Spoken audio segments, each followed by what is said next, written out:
recording. Good afternoon. It is a pleasure to welcome you to Georgetown's Dahlgren Chapel of the Sacred Heart.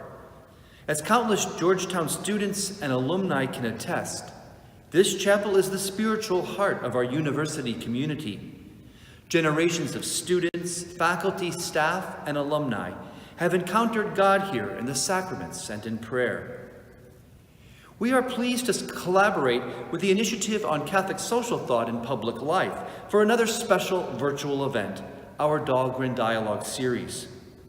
Coming together in this virtual fashion, we offer some time to begin and end this panel dialogue with prayer and with song, framing this hour within a place and a moment of prayer to renew our common sense of purpose, our common humanity. Today's Dahlgren Dialogue is entitled The Francis Factor at 8 Years, Global Impacts, U.S. Challenges. And it continues the conversation hosted each year since Pope Francis was elected that the Initiative on Catholic Social Thought has done. It is ever more urgent to reflect on Pope Francis as we contemplate this past year of the coronavirus storm, a global pandemic that has killed more than 2.5 million people and just over 560,000 of them in the United States alone. Pope Francis uses this metaphor of a ship, the church, the human family, navigating the turbulent storm of this pandemic.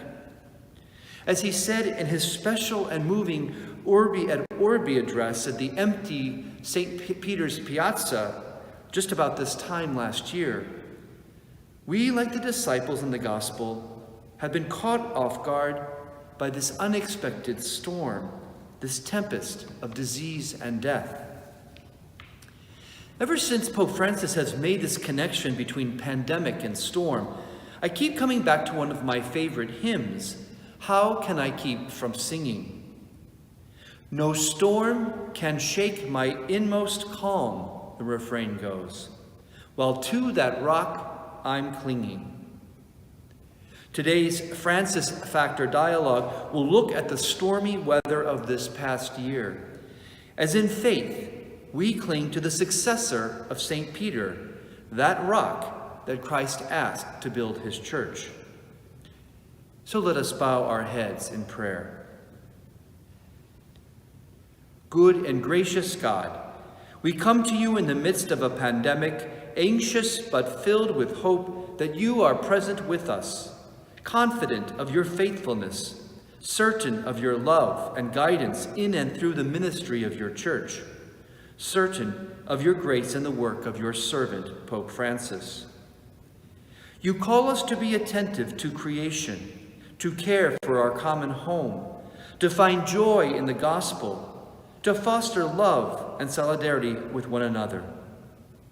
As we begin this dialogue today, move our minds and hearts from ignorance to understanding, from isolation to dialogue, from indifference to moral responsibility. Draw us into your friendship that we might worthily praise you. Draw us into solidarity with one another, that we might foster your kingdom of justice and reconciliation. May we truly be sisters and brothers to one another, disciples of mercy in this great mission of your Son, Jesus our Lord. Amen.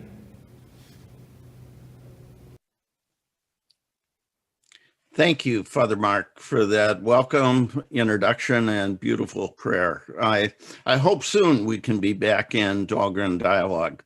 And I want to welcome everyone joining us for the Francis Factor at 8 years, Global Impacts, U.S. Challenges. We're delighted you joined us. Many people have. When we cut off RSVPs, there were 1,967, I believe. So there's a hunger and deep appreciation for Pope Francis' leadership.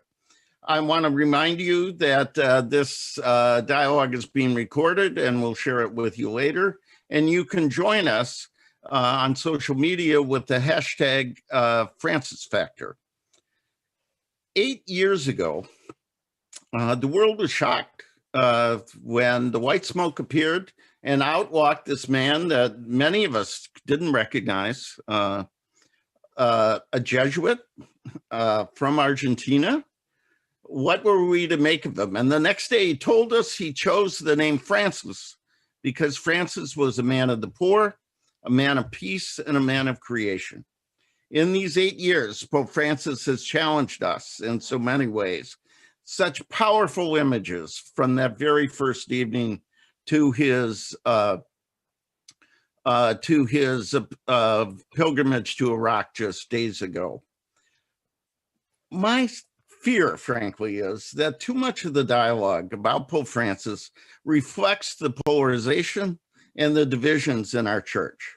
Many of us respond to Francis by whether he affirms our own preferences and agenda rather than responding to the ways he challenges us to move beyond our own assumptions and ideologies. A few apparently are already looking to the next pope. There's books to that, there's programs about that. Some long for past popes. Our initiative is focusing on the current pope, his mission, his message, his leadership. And we have a wonderful group of people, group of leaders to help us talk about this.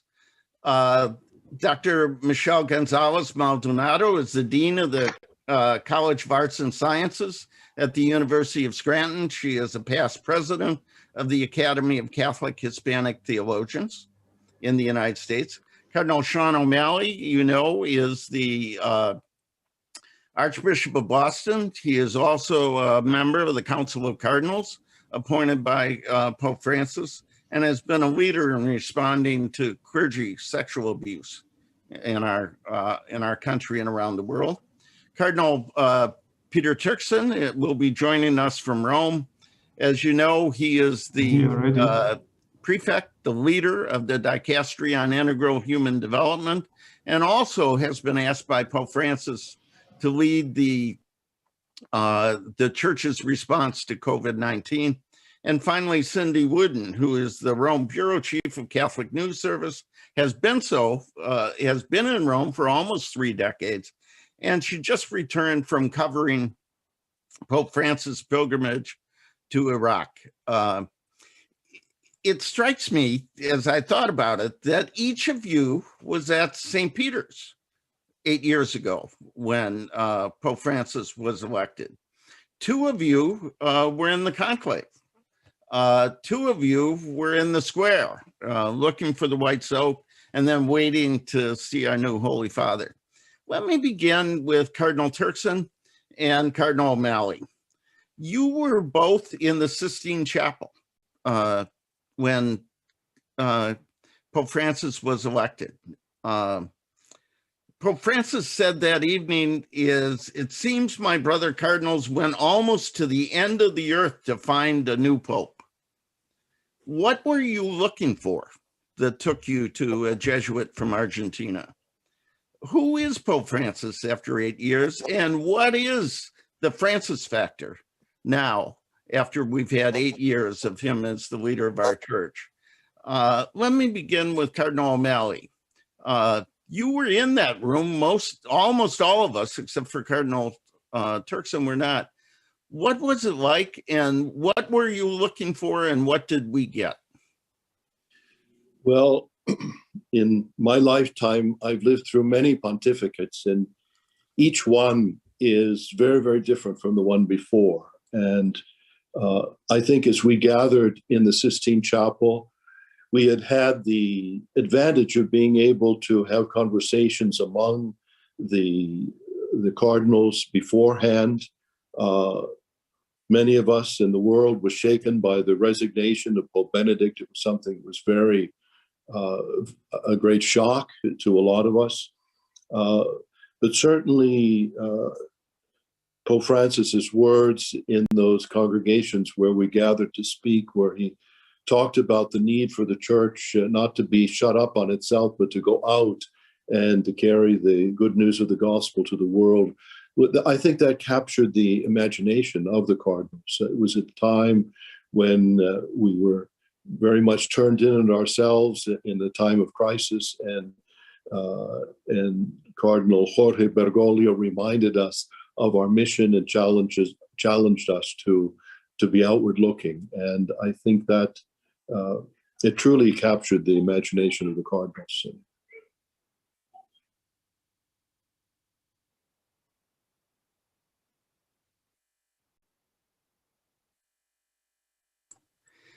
So the fact that Pope Francis spoke of a church that cannot be turned in on itself is in some ways the essence of the Francis factor.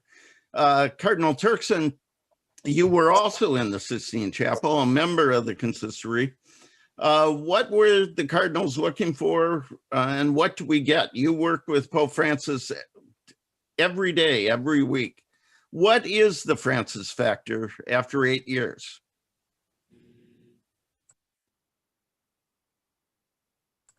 You need to unmute. Yeah, sure. I think I did. I just did. So thanks for the question. I think your question refers to two moments, two experiences with Pope Francis. One, at the time of the consistory, when none of us knew, we knew something about the Pope, but not as much as we do now, and the current experience of working with him. At the time of the consistory, when we gathered in there, of course, as you know, his election didn't come at the first vote. Okay, it took 2 to 3 votes before that to get there. So I think that's, the search had already begun. And personally, for me, I had met Cardinal Bergoglio in one of my visits to Buenos Aires, in a sanctuary in his diocese called Luján. There, visiting this sanctuary and in the church, in the sacristy, kind of looking around, Cardinal Bergoglio walks in. We had a small conversation in Italian because my Spanish wasn't terribly good. And then I associated him with a lot of work that had been done on Aparecida, where he'd been the secretary of a lot of the documents. So meeting him personally and recalling what had been, what Aparecida had produced, a new vision, emerging vision from Latin America about the church, which a little bit of it is what Cardinal Seán O'Malley just said, a church that is not auto-referential, but a church that goes out and not simply go out, but go out to the periphery in a culture and a situation where we had a lot of popular movements, grassroots movements, indigenous population and all of that. Bergoglio's sensitivity was towards some such people to make them feel included in this, as it were, Noah's Ark of salvation, as it were. And so that was Bergoglio, but that wasn't the thought that accompanied into the conclave. The conclave, I'm not sure, I'll be frank, I wasn't sure whom we're waiting, who exactly what we're looking for. And everybody inside there has some merits that could be considered. That would make him capable, as it were, to be voted for. And we needed to just, yield to the promptings of the Holy Spirit to kind of guide our vote as we all had prayed for. So having chosen Bergoglio in these 8 years of working together, I think incidentally, he himself has just come out with a book titled Let Us Dream Together. And reading that book, he himself says a lot of stuff about himself, which explains the lines of his pontificate. He talks about a lot of disruptions in life, which sets you on a new trajectory. And he recalls in his own lifetime a lot of this movement. And so Bergoglio then comes with a lot of discernment, after which his decision and his activity is very fast. And he said that to us twice: be agile in your conduct and be concrete in what you come out with. So Cardinal Seán said the Francis factor is looking outward. Cardinal Turkson says it's going to the margins. Michelle and Cindy, I believe you were both in the square. Cindy, you were probably running back and forth between watching for the smoke and trying to report on it. But Michelle, what was it like to be there. And as you look back, the first Pope from Latin America, given your studies, your heritage, what is the Francis factor after 8 years? And then Cindy, if you would add yours. Great, thank you. You know, I have to say that as I was teaching in Rome at the time, and like all good U.S. tourists, I was eating pizza in a pizzeria when suddenly there was a huge commotion in the restaurant and in the streets, and we realized that it was the announcement of the Pope. I was actually with a former student of mine who is Muslim, and we both ran to St. Peter's Square to wait for the announcement.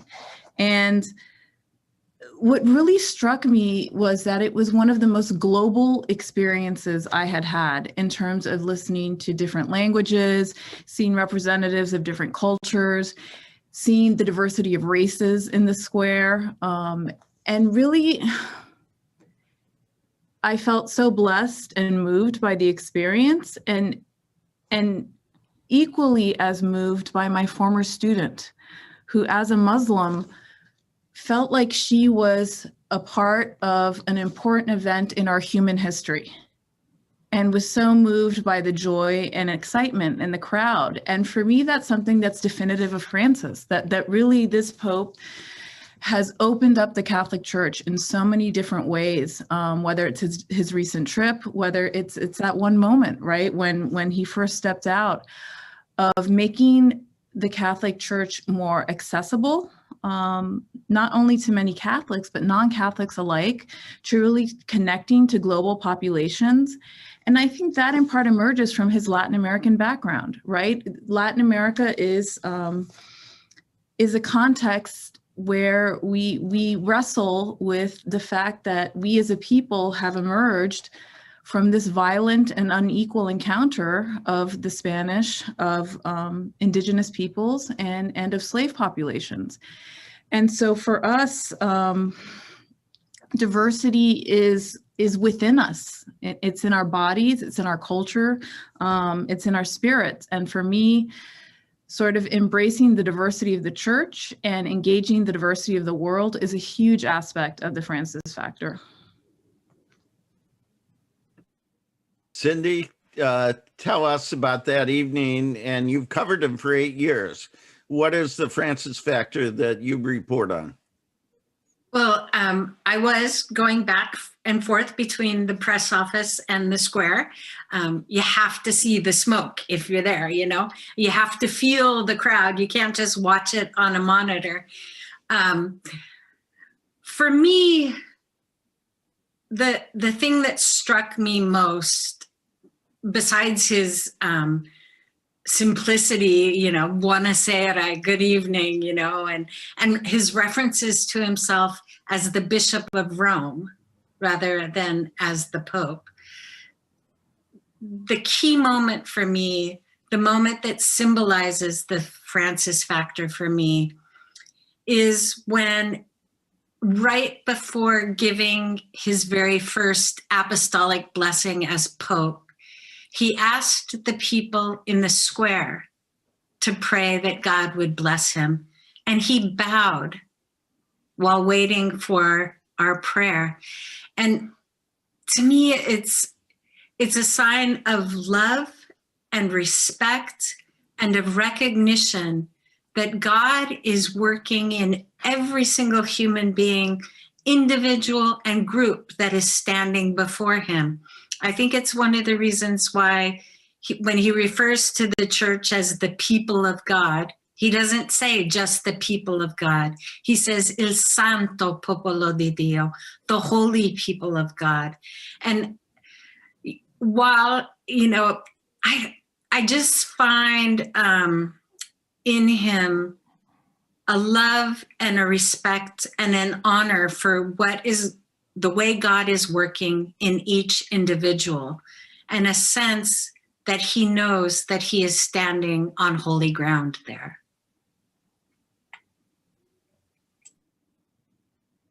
Those are powerful witnesses. My colleague Kim Daniels and Anna were both there, and Kim said when he asked for that blessing, you could hear the water of the fountains. It was so quiet. And the other image for me is the silence when he stood a year ago, alone in St. Peter's at the beginning of the pandemic. We focus so much on his words. Those 2 moments of silence were so powerful. Cardinal O'Malley, you and I have worked together for more than 40 years. Hard to believe. I say to you, if I had known you were going to be a cardinal, I would have been nicer to you. We worked together for Cardinal Hickey, one of the unappreciated great leaders of our church. Cardinal O'Malley, then Father O'Malley, was the leader of social justice and Hispanic ministry. Cardinal O'Malley was a Pope Francis bishop before there was a Pope Francis in terms of his simple lifestyle and concern for the poor. I remember he lived in a little apartment among many, many immigrants. He stood up for the poor. There was an annual mass where somebody preached for the ambassadors from Latin America, and they usually told them how important they were and how special they were. And then Father O'Malley said, you have to pay attention to human rights, and then lectured them on the gospel message of how they take care of their workers. It was not what they expected. So you are now not that priest living in an apartment. You're a member of the Council of Cardinals. You have a unique position, one of 8. What is Pope Francis trying to accomplish? What are his priorities in this 8th year? And then I want to ask you about your leadership and the Pope's leadership on clerical sex abuse. But as you watch him as a member of the council, what are his priorities? What is he trying to accomplish?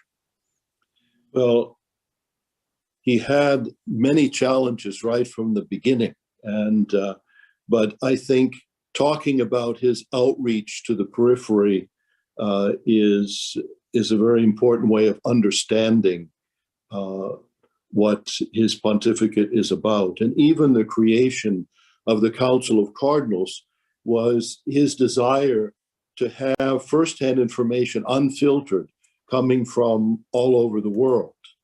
And certainly his new style, which has resonated so positively with people throughout the world, is something that he wants to see a church that is truly a church of the poor and a church that is accessible. Cindy used that word, accessible. Even the Holy Father's writings are accessible to people. And the Holy Father is trying to reach out to the world and to draw us all closer together. He sees our call to take care of one another. Mercy and evangelization are 2 of the central themes in his pontificate. And yet he sees, like Christ did, that mercy is the context in which evangelization can take place. Only when people realize that we love them will they be willing to listen to our message. And so often in the past, the message of the gospel has been obscured by the worldliness or the lack of mercy of those who were trying to proclaim that gospel. And Pope Francis is calling us to live the joy of the gospel, to concentrate on the kerygma, the centrality of Christ's saving act and his presence among us. He stresses so much our being a human family, calling for unity among different peoples. And all of these things color all of the activities and decisions that he makes in the Curia. And it's very humbling to be a part of that council and to see up close the great love and the pastoral sense that he has as he moves forward. Well, we're glad you're there. One of the things that has challenged the whole church and challenged Pope Francis is an area of enormous leadership on your part. In Fall River, in Palm Beach, and certainly in Boston, which in many ways was ground zero of the clergy sexual abuse, maybe Washington now as well, sadly. You have stood up for victims and survivors and demanded accountability. This has been a tough challenge for Pope Francis. He has acknowledged major mistakes and has called for himself, for the whole church, to think and act anew about this. Why did this prove challenging for the Pope, and what steps has he taken, and what steps should he and the church continue to take to repair the moral, spiritual disaster of clergy sexual abuse? Well, Pope Francis so often talks about pastoral conversion, and that is so necessary if we are going to be able to bring healing to the situation in our church due to clerical sexual abuse. But I think the conversion begins by listening to the survivors and the victims. Certainly in my own life, when I arrived as bishop in Fall River, I was completely in the dark about the dimensions, the seriousness, the terrible crimes and cover-up that had taken place in our church. But listening to the victims and the survivors and their families had a huge impact on me. And that's why when Pope Benedict visited the United States, I wanted to take victims over to Rome to meet with him. And then he volunteered to have a meeting in Washington. And it was such an important moment in his life. And actually, after the Holy Father invited me to be part of the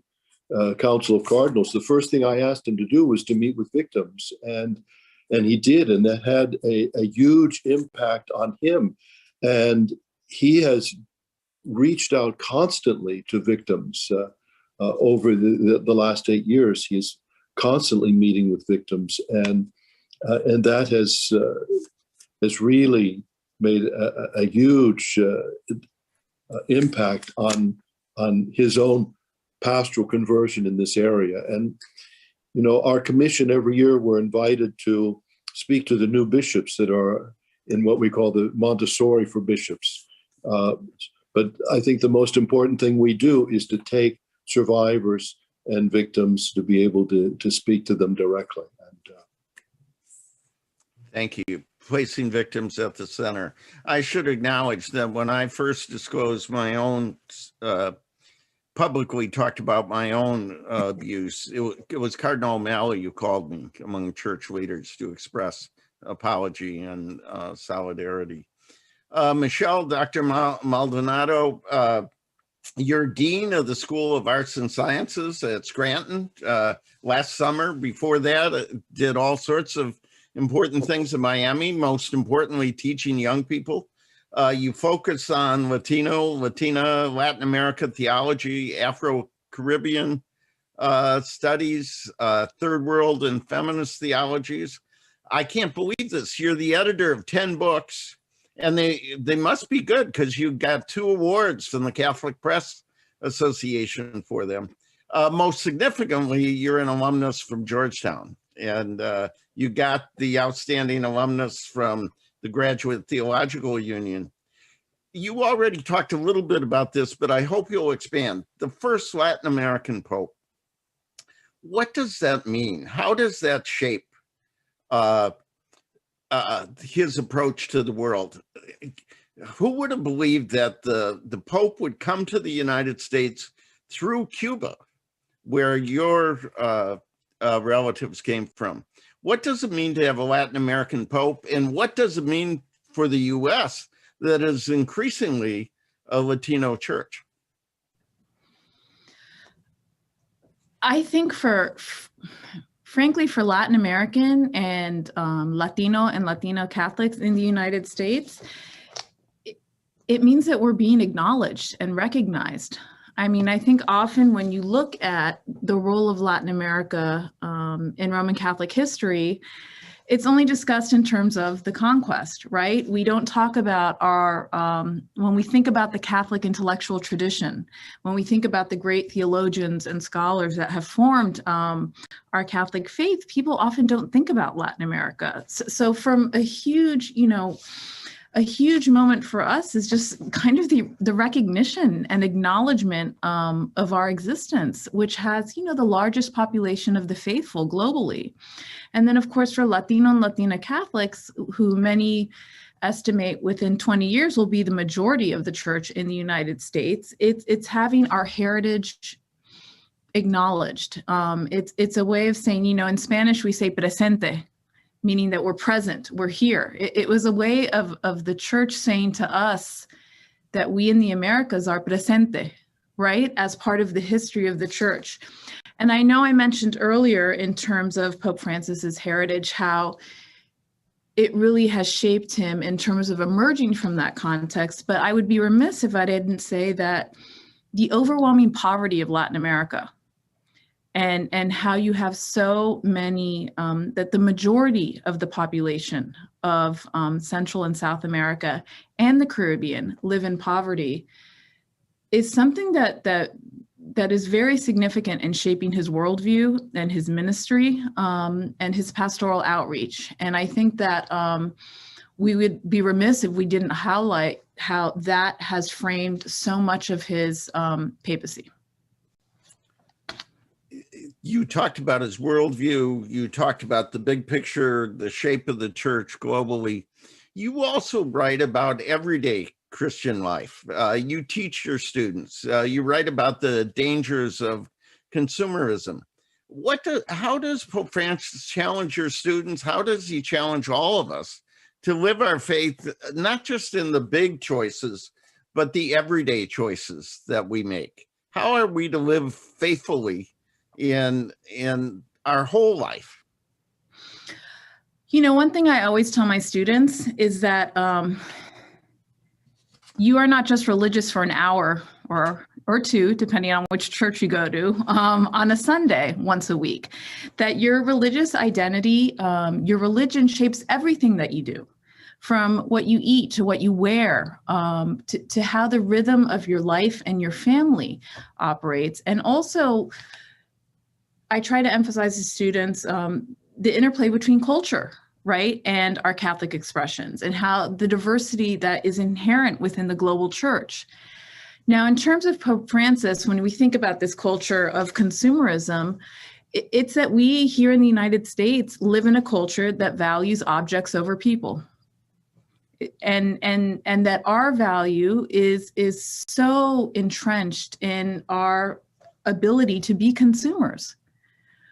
And so for us, I think his message of recognizing the full humanity of all individuals and talking about rejecting that culture that values individuals based on literally their economic worth is something that's very important. But also, as you mentioned, the importance of everyday life, right? Religion is something that we live. Our Catholicism is something that we breathe. I can't separate my Cuban heritage from my Catholicism because it was so intertwined in my household, how I was raised. And so he reminds us that it's not just the big decisions in life where our faith plays a role, it's in our everyday decisions as well. Cardinal Turkson, you've been a good friend of the initiative. We together did a national leadership convening on sharing Catholic social teaching with universities across the country.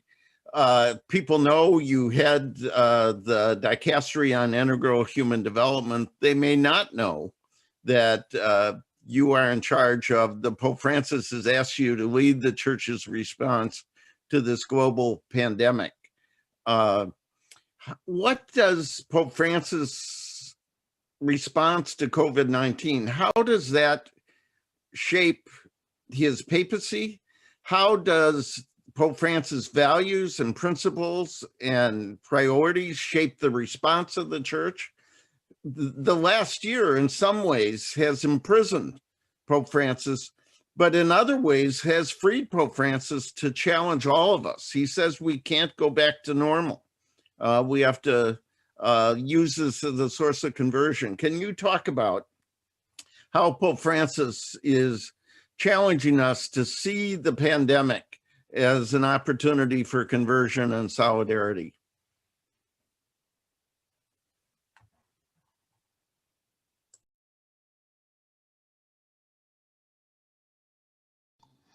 Pope Francis, reactions and responses to world events have been very unique. In a way, probably in the sense that it goes back to the very beginnings of his own pontificate, when he chose the name of St. Francis as a patron instead of anything else. And that put him, as it were, in a particular optic. St. Francis, as we know, when he shed his clothing and everything, was not to move him away from the world. It was to free him to engage more fully with the world. And a little bit of that is also in Pope Francis.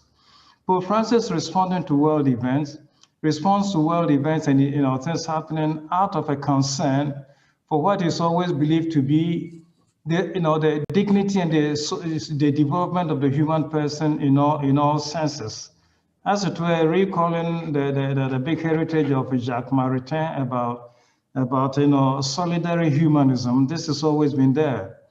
Before coming to the COVID, you recall that when he became very soon after his pontificate, very early in his pontificate, the issue of migration crisis exploded.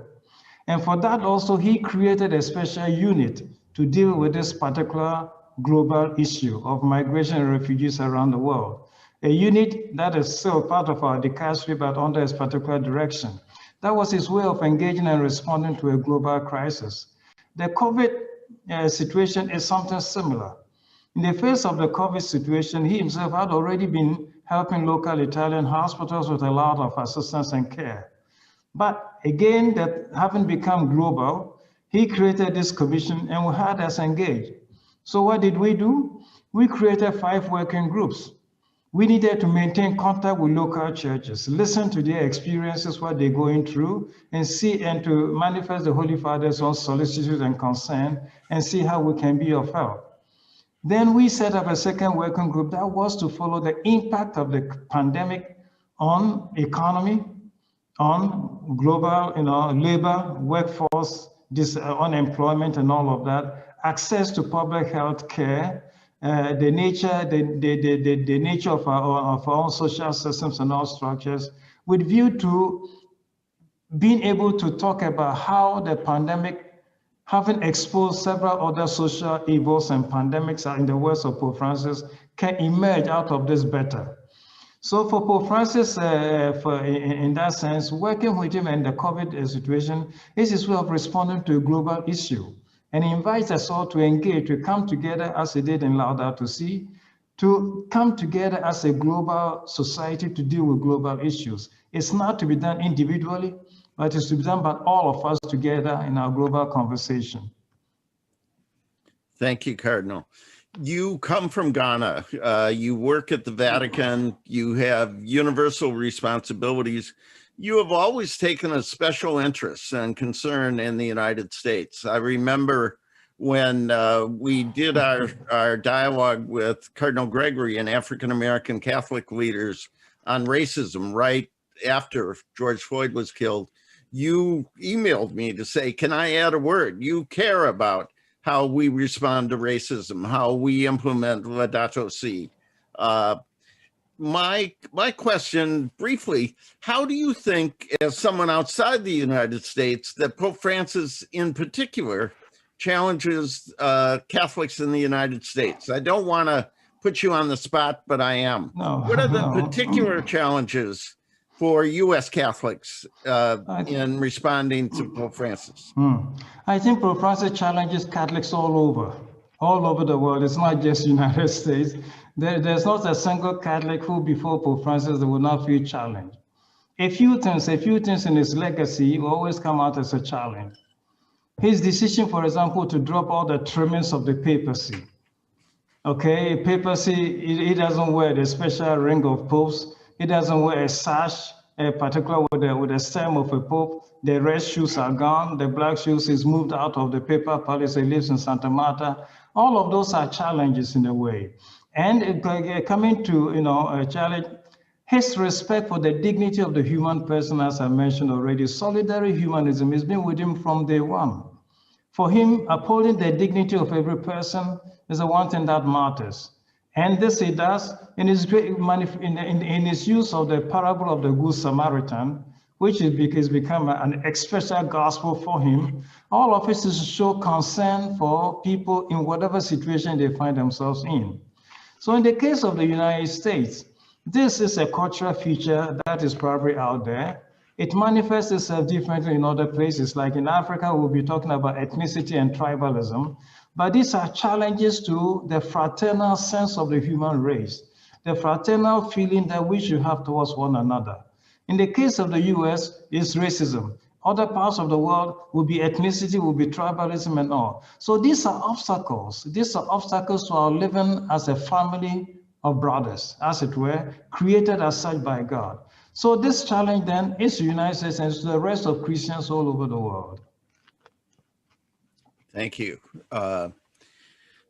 We have lots of questions and we're going to get to them. In fact, we're going to extend our dialogue a few minutes to make sure we get to as many questions as we can. But before we do that, I want to ask a couple questions of Cindy Wooden.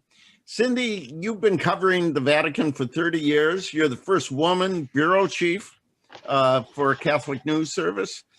Most remarkably, among the four of us, you've spent the most time with Pope Francis over the last month. You and your colleagues had almost an hour with Pope Francis, and then you covered him when you went to Iraq. I have sort of three questions. I'm going to do it quickly. What was it like to spend an hour with Pope Francis? Secondly, people told Pope Francis not to go to Iraq. Why did he ignore that advice? What was it like, and what do you think the impact is? And then this week, we had this document for the Congregation for the Doctrine of the Faith on blessings for same-sex unions, saying that was not permitted. Can you tell us what it was like to be with him? What was that trip like? And what was this controversy this week all about? And then we'll move on to other questions. So. Goodness gracious. That's what I can say. The members of the Rome Bureau of Catholic News Service, 6 of us, met with the Holy Father February 1st. It was planned last fall as a rather formal audience to mark the 100th anniversary of the news service. And people were supposed to come from the Bishops' Conference in the United States. And in fact, the Pope had prepared a speech. It was supposed to be 15 minutes. And instead, because the others couldn't come and it was just the 6 of us and we all speak Italian, we met in the Doma Santa Marta and had a conversation. And it was touching and amazing and funny, and gave us a chance to ask him questions about his health, about the United States, about his view of Catholic media, and about the trip to Iraq. He said then, and he said again on the plane coming back, that he felt like he could not disappoint the Iraqi people. The trip had originally been, the idea for the trip, it was supposed to take place in 2020, but the pandemic made that impossible. Once the pandemic started, once it seemed like things were going better and that a vaccine was on the horizon, the team that plans the trips started traveling back and forth to Iraq and setting things up. And by the time the third wave of infections started in November, the events and the itinerary had already been announced. And he said he prayed about it. He talked to people. He prayed about it some more, but he just felt like he could not disappoint the people. I think his message, which is something he actually mentioned on the balcony the night he was elected, was fraternity or kinship, as you know, the idea that if we believe in one God, creator and father of all, then we are brothers and sisters to each other, and we have to act like it.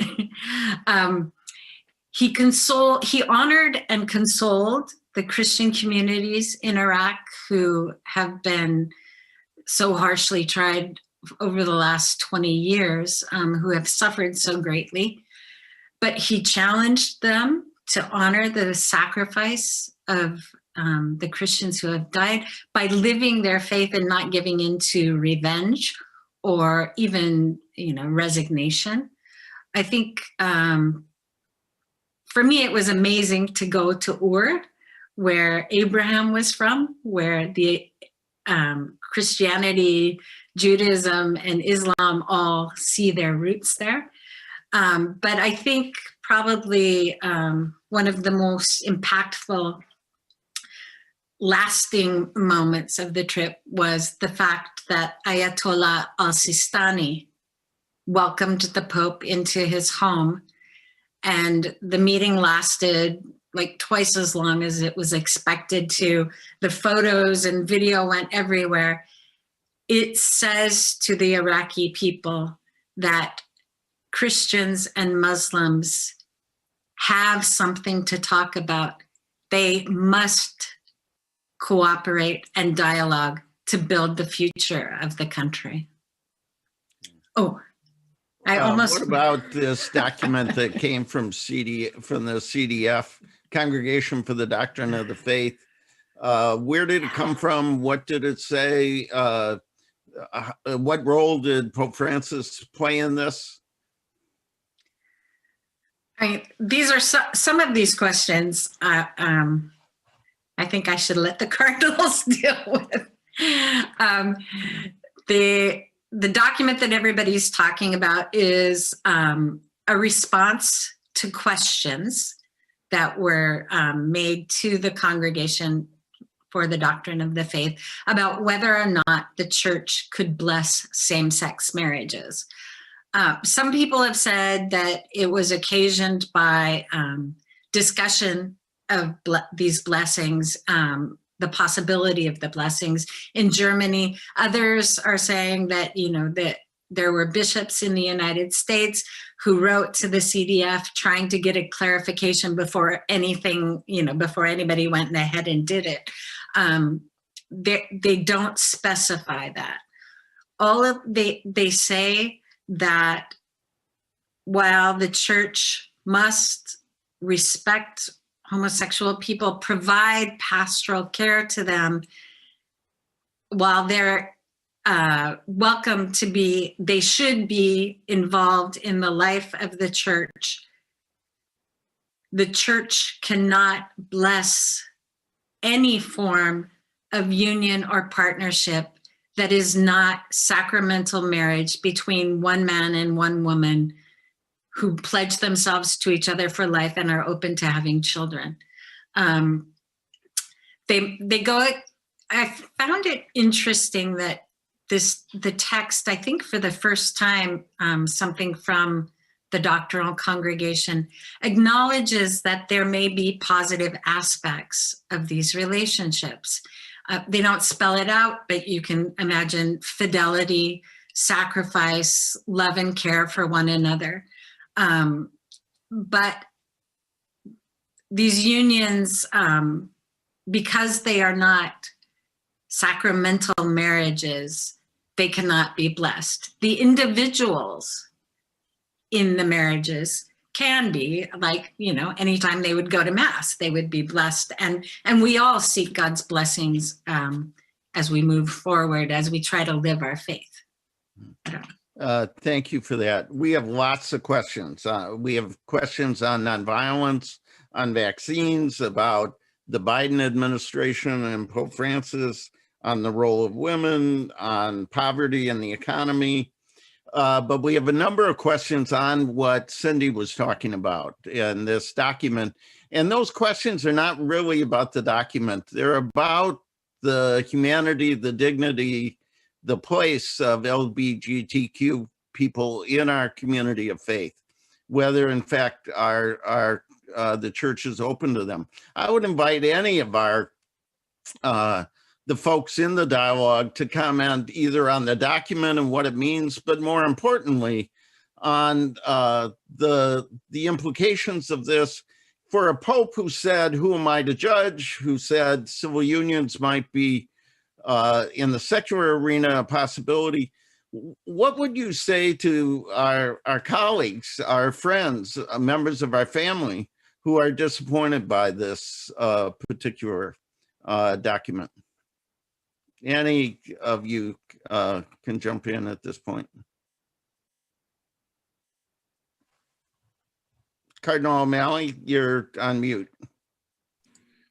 I think Pope Francis has tried to show his desire for what he calls vicinanza, to be close to people in the reality and the challenges of their lives, no matter what that may be.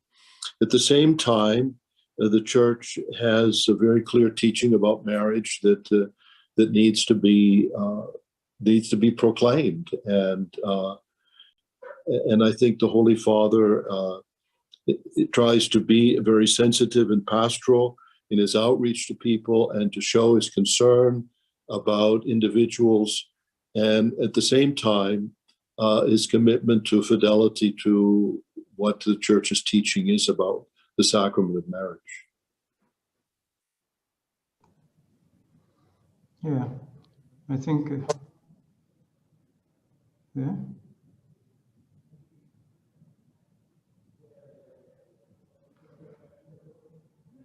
Can we? Go ahead, Cardinal Turkson. Okay. No, okay, I think it's in the same line as Cardinal Seán O'Malley. And part of it, I think Cindy traced out, the part of Pope Francis in this regard, a great respect for the dignities, calling on families to welcome their children who may have some such tendencies and all of that. So the sympathy is there. The concern and the solicitude, of the Pope for such people are there. But there is also, on the other hand, the church as a path to salvation. The church as a path to salvation, first and foremost, need to recognize that the path to salvation is not constituted by, the leadership of the Pope or the pastors or anybody in the church, but by what, scriptures and revelation have always provided about the path to salvation. Indeed, it was St. Augustine who says that when Jesus talks about being the way, the truth, and the life, it points to two things: to where Jesus was with the Father, that is truth and life, and for what he's become for humanity when he became incarnate of the Blessed Virgin Mary to become the way to this truth and to this life. So that's what we invited to do. For the church to be church, a part of salvation, it needs to recognize that the truth that it disposes and places people as a part of salvation is not something that it devolves herself. And the challenge I think that we're involved in is recognizing the dignity and upholding all of this of all people to be still humbly recognized in this regard. I made an experience with two such people from London who lead a Catholic community of gay parish in London, recognized by the Cardinal, Archbishop of London and all. So one is a former Franciscan, the other one used to be a leader of Catholic agency. So the two came to our office, visited with us, and they said that that's what they are, and they lead this community. But out of respect for the sacrament, for what marriage is as a sacrament, they've decided not to ask for marriage. So you can have this coming from the gay community itself, recognizing the nature, the sacredness of that as a sacrament to not. So there are people within that community who recognize the, as it were, the theological sense or the salvation of a sacrament as a part of salvation. That's not to say that those who do not recognize are not on the path to salvation, but it's to recognize that in whatever state of life we live in, at a certain point, we need to bring it all to the Lord and have the Lord evaluate it for us. And that's what I think this one is about. It's not calling anything sinful or anything evil, but whatever state or situation we live in, every now and then it's good to bring it to revelation, to the word of scripture, and have the Lord, as it were, scan it all for us. Thank you for that. There are a wide variety of perspectives on this, and clearly this touches our hearts because it touches the people we love. Yeah, right. Let me ask about racism. We've had this experience in the United States of these murders in Atlanta. We don't know everything about it, but 8 people dead, 6 Asian American women. The trial of George Floyd is going on in my hometown of Minnesota. Our church is a diverse church. Cardinal O'Malley, you served in the Virgin Islands. You're a leader. There's a new racial justice initiative in Boston. This is something, Michelle, you have worked on your whole life. How does our church move under the leadership of Pope Francis to the kind of fraternity, friendship, solidarity that includes everyone, especially people who are different than us? We just talked about our sisters and brothers who are gay and lesbian and transgendered. What about people who are a different race, a different ethnicity? How do we follow his leadership in building fraternity and solidarity? Cardinal O'Malley, you're doing some remarkable things in Boston.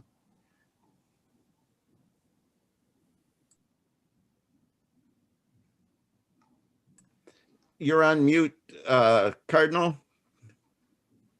Sorry about that. In Fratelli Tutti, the Holy Father holds up as wonderful examples for us Gandhi, Martin Luther King, and Charles de Foucauld. And when he spoke to the Congress in Washington, one of the American heroes that he held up was Martin Luther King. He certainly has an awareness of our great challenge in the United States of racism, sort of our original sin. And yet he also is holding up an antidote to that, which is this solidarity, fraternity, and a sense of community, which is the only thing that will be able to end this terrible scourge of racism in our midst. And in that same encyclical, where he talks about Charles de Foucauld and how he discovered being a universal brother like St. Francis through his experience, a deep mystical experience of the incarnation. This is who we are. The Christ's incarnation has transformed us and connected us in such a marvelous way. And the Holy Father, in so many ways, he speaks with gestures, more eloquently than with words. But I remember when he had that Wednesday audience and he saw Vinicio Rivas in the crowd, a man who was covered with terrible sores, and he went out to him and embraced him and kissed him. And afterwards, that man said to the newspaper people, "When I got on a bus, no one will sit next to me." And he said, when the Holy Father came and embraced me, it made me realize that God loved me. And this is the message of Francis's life and pontificate, that we are here to be a reflection of God's love and mercy to each other. And in so many of his words and his gestures and his teachings, he's underscoring that. And until we begin to listen to that, we're never going to be able to overcome this scourge of racism in our midst here in the United States. Michelle, you have done work in this area. You also have done a lot of work in terms of immigration. These are different issues, but they overlap. How can Pope Francis challenge us to resist racism, to be a more welcoming community? Well, I think, to quote Fratelli Tutti as well, when he talks about the fact that racism is a virus that mutates, right? And instead of disappearing, goes into hiding, he's reminding us that the work is never over, right? And that really we need to understand, and part of that is understanding our history in the church, in our institutions. I think Georgetown is doing a wonderful work in terms of reckoning its complicity in the transatlantic slave trade. And so part of it is knowing our history, acknowledging it, and moving forward from that, right? But in an informed way. And in addition, to tie it into the theme of immigration, I'm very, and I think this speaks to racism as well. I'm very informed by the work of the Jesuit Greg Boyle, who's founder of Homeboy Industries. And in his last book, he talks so much about that we need to open the circle of compassion and kinship so that all are included as equals, right? And so we have to really interrogate how we benefit from white privilege, white supremacy, both as individuals and in social structures and in our churches, how we're complicitous in that, and really try to reimagine a world of compassion and kinship, ultimately grounded in our Catholic theology. Cindy, we have a whole bunch of questions. Let me throw a couple of them at you, and anybody can join in. We have a question about vaccines. Is it moral to be vaccinated or immoral not to be vaccinated? The Vatican has spoken on this. I know so have the bishops. The role of women in the church, there's been some developments there. And then I'll ask the whole group to respond to these. And then the other question is, where are the areas of potential agreement and common effort on the part of the Biden administration and Pope Francis and the Vatican? Where are the areas of conflict and how can those be managed? So, excuse me, just a few minor things: vaccines, the role of women, and then Biden and Pope Francis. I'll start out with Cindy, but I'm asking each of you to pick one or several of those. Okay, on vaccines, the Vatican has said, kind of the baseline is that it is an individual choice. However, they also say that each of us has an obligation to protect ourselves, our families, and our communities. Therefore, if you decide not to be vaccinated, you must take every measure possible, including wearing masks, self-isolating, being careful about social distancing and crowds. You must be super serious about doing that if you've decided not to vaccinate yourself, because there are people out there who cannot receive the vaccine because of their immune suppressed status, perhaps pregnant people, things like that. As far as the morality of the vaccines, given their connection to cell lines that were developed from fetal tissue of abortions 50 years ago, the Vatican has said that that connection is so remote that individual Catholics do not have to feel morally troubled by receiving those vaccines. And bishops around the world have agreed with that. The vaccines are there to protect us and everyone else, and getting vaccinated is one sure way of getting us out of this mess. Thank you for that clarity. Cardinal O'Malley, Cardinal Turkson, could you offer a comment on potential collaboration between Pope Francis and the Vatican and the Biden administration and potential conflict? Who's going first? Certainly in the area of Laudato Si, and the Biden administration has announced that they're going to re-engaged with the Paris Accord.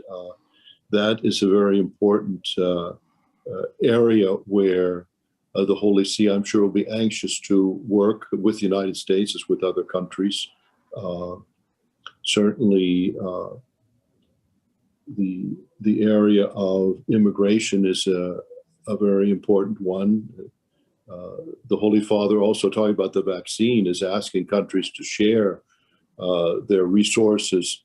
There are over 100 countries where there's been no vaccinations at all yet because of lack of the vaccines. And the Holy Father is certainly challenging the United States and European countries to share their resources. Yeah. So just if I may just tag on to this, just carrying from what the Cardinal just observed upon. I think there's one thing that the two leaders, bring to the table is that the culture of encounter. The Holy Father very much deals with the culture of encounter. Going to the peripheries is always to encounter the other one. And the decision to go back to the COP21 decisions, the recent, we are following the trip of the new Secretary of State to Korea and the attempt made to engage with North Korea and all of that. There's also a characteristic culture of encounter that's also showing through, that's also being developed. There is also the thing about, for everything that is said, one also observes a very deep sense of prayer in the present President of the United States. His first gesture on coming into Washington was to pray for all the victims of the COVID. And the trust to prayer and rooting one's ministry in prayer is something that is true of Pope Francis, as apparently is also true of the present president. So the relationship then on that account between the two, and the likelihood that the two probably can hopefully meet someday, sit down together and chat, it's a big thing that will probably be, that can signal a lot of common pathways together and have the two of them, come up form a common vision for a universal, a global community and human family. Pope Francis is a man of engagement, encounter, and dialogue. And one of the things that's been clear is all those things involve looking for common ground, but also acknowledging differences. So we will have areas of great agreement and collaboration. And then there are areas like some of the pro-life agenda where the administration and the church have fundamental differences. Religious liberty should be an issue where we can find common ground, but it's going to take a lot of work. Michelle, I'm going to ask you to bring our dialogue to a close. You can talk about any of these, the role of women, the potential relationship between Biden and Pope Francis, vaccines, if you wish. But I'd also like you to think, what if someone's watching this? There are a couple thousand people watching this, and they're thinking, Pope Francis moves me. How can he move us to action? Is there one or two things that we can do to have the Francis factor change our lives in modest ways? Well, I think briefly, being in Scranton, I have to mention something about Biden because it seems somehow wrong not to bring him in. I will say, I think on the issue of immigration, that this would be an important place where we can see the church and have seen the church here in the United States attempt to be a prophetic voice to recognize the full humanity of the children and men and women who are seeking asylum in this country. And so there, I do hope that that this can be a very concrete space where the Biden administration can be informed by and really listen to our teachings about love of neighbor and remembering that these are our neighbors. But broadly, that issue raises the question of action. I think that Pope Francis, you mentioned it's his gestures often, it's those moments, it's not his words that have such a huge impact. And I think that for us, it's a challenge to not become complacent, right? And only to sort of intellectualize or denounce. and really to say that we are called to action, to respond to the immense suffering that we are living through and have been living through since the beginning of the pandemic. And that is on a global scale. I mean, there has never been a year that has brought us together for unfortunate reasons in such concrete ways as recognizing ourselves as a human community. So my hope is like him, we can embody that in what we do and not just in what we say.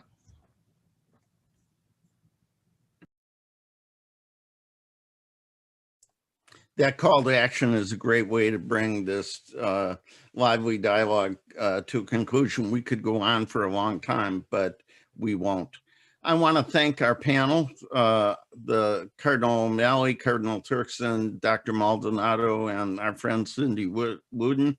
I want to thank Anna and Kim, my colleagues. I want to thank our colleagues in the Office of Mission and Ministry, especially Father Mark Bosco and John Crowley, Clark.